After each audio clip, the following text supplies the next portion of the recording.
Good everyone, welcome to this video. Today we have a premium review of the LaGG-3-23.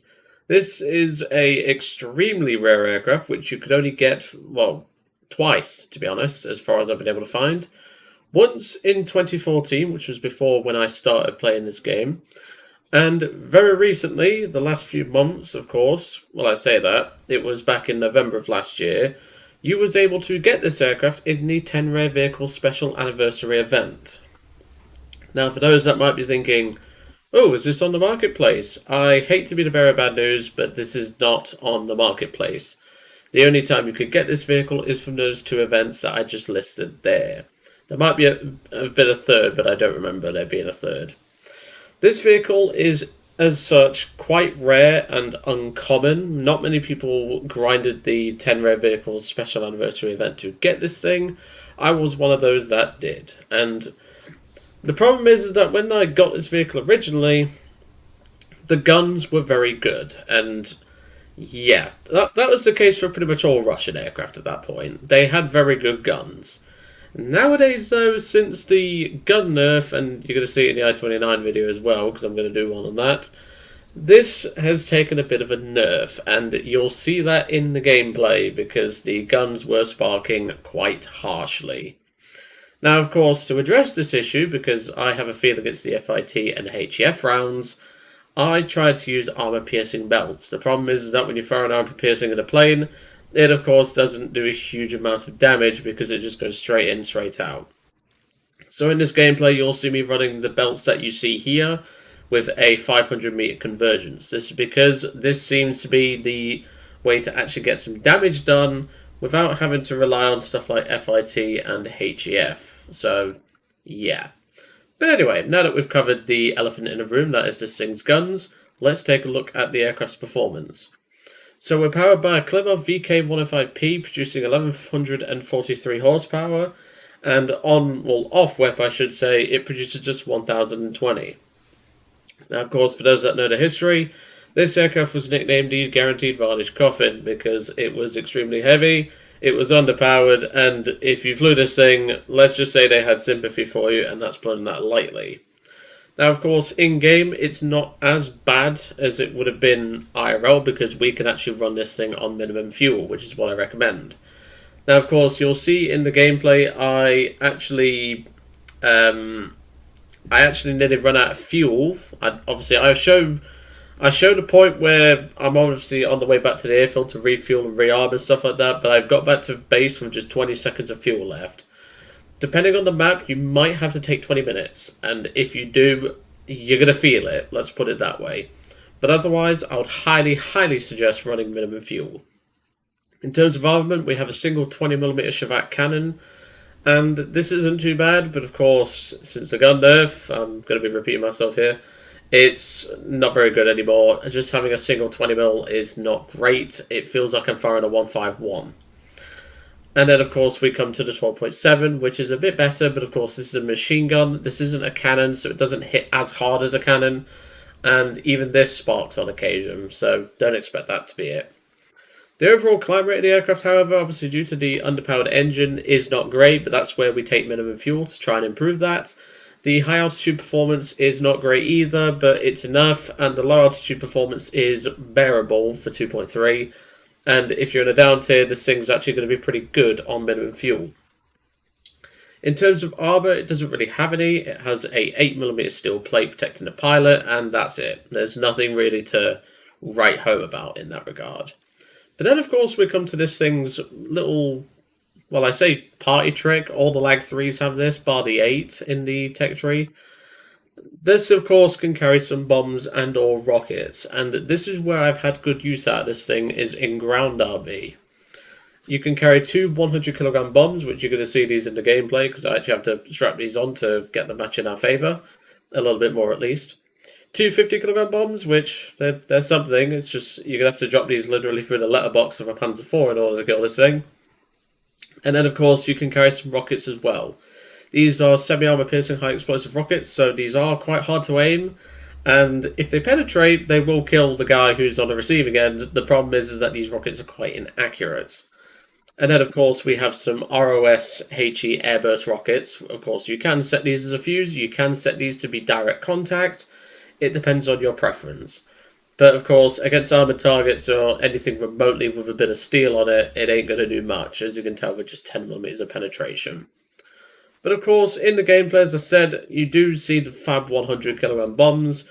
These do add more weight to the vehicle, even on min fuel, so you will feel it. But as soon as it's off, you'll start to feel it a bit more how it should be on minimum fuel. Overall though, if you can get this vehicle, it's more of a collector's piece, I'll be brutally honest, but it can still do some work, but of course don't expect it to stand up to the meta aircraft that this vehicle will, and there's no can and will, it's will, because this thing always gets up tiers in my experience, will be facing, let's put it that way. Against stuff like 109s, good luck. But anyway, I'm going to hand you over to the gameplay now. It's just me in this match, and you'll see not only how bad the guns are, but you'll also see the versatility of this aircraft. Anyway, I'll leave you all to it for today, and I'll see you all on the next one. Well, hello there, Mr. Wellington. But not just any Wellington, the German Wellington. The plane that I'm still confused why they made it a premium, but, you know, that's something, I guess. Come here then, mate. I'll try and make this quick. Or at least pretty enough so that you're affected by it. These guns don't hit as hard as they used to. I think I've got someone who finished it off anyway, which is all fine and dandy. So my first priority target is going to be the P-39, and then I'll work my way down. Yeah, DB7 got him. Nice one. But I'm more worried about this P-39, but I might go a little lower because most of the enemy team seems to be low at the minute.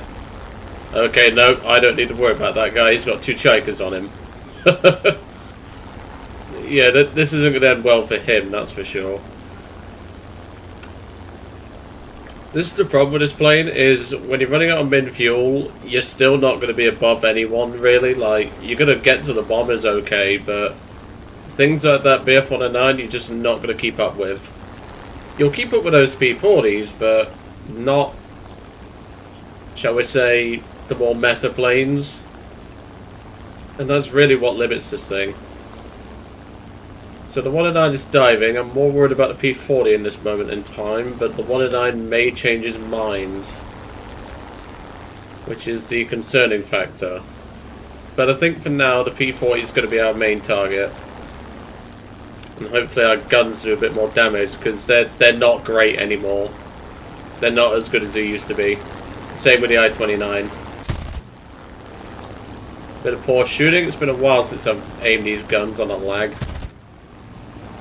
I'm overleading, I can tell you that much.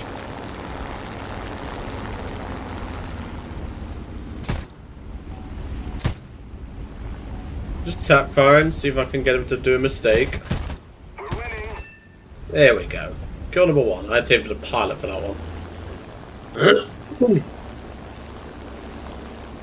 So this is the problem, like, you just can't compete with some of the main aircraft. Like, against P-40s and stuff, you can do some work, but when you're having to rely on engaging stuff like P-40s, it's not what you would call meta-defining. But I mean, this plane is extremely rare, so he's probably going to be going onto the forums and be wondering, how the hell did this guy get this plane? And, well, he's going to have a bit of a surprise, to be honest. Obviously, I got mine during the 10 Rare Vehicles event, but he might think I'm a much older player than what. Because I think this thing was left given out in, like, 2014 or something. I didn't start until 2015. No, I can't do that. Look at the compression.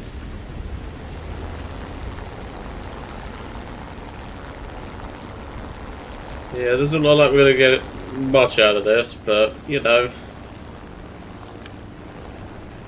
that just happens. Jagger's going for him. Okay, I'm going to pull off. Yeah, see, a lot of teammates just started shooting then. I'm not going to get shot by teammates or rammed by teammates. So, most of the enemy team that's left is bombers. Well, bombers and I think one fighter that's done a runner somewhere. Yeah, there goes a B-18. But I don't know what the rest is. I think that M1K3 guy, I think he's in a Focke-Wulf, which is going to be a problem, but we should be able to beat that on min fuel. We've just got to watch our fuel load, though.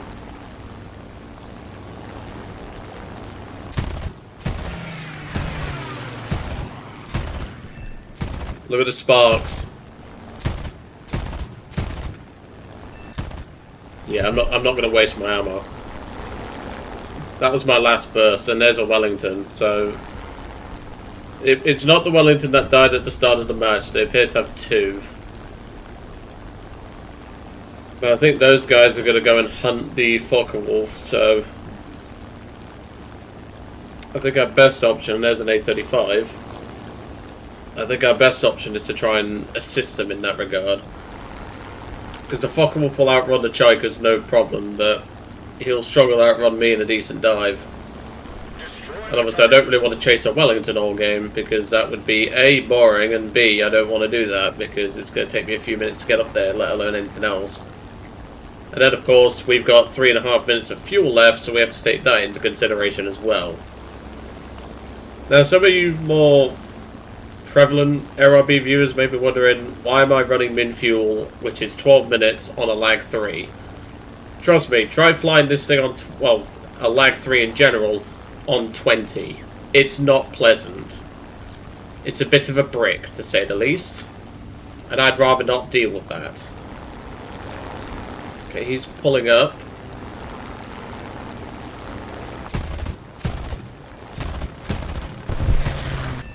There we go. Practically out of bullets now. We've only got the machine gun left. So the Chikers I'm going to leave to clean up the rest. I'm going to RTB.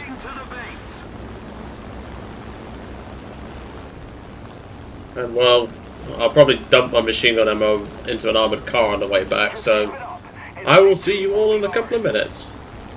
Well, you joined me back. We've managed to, well, my team's managed to kill a Wellington, but the last guy's in a Focke-Wulf sitting in space, and I'm not dealing with that. So I figured I'd load up for a bit of ground attack and help the team out a little bit, and hopefully we can finish up the match in that sense. That should do it. There we go, got the tank. Beautiful. This thing isn't exactly the best fighter bomber like it was in IRL, but it's something. It gets the job done. And it wins us the game, so I really don't care. It could carry a couple of hand grenades for all I care. As long as it's versatile, that's what earns it a bit more respect from me. There we go. And of course guns can take out pillbox, no problem. Well, with my belt set up.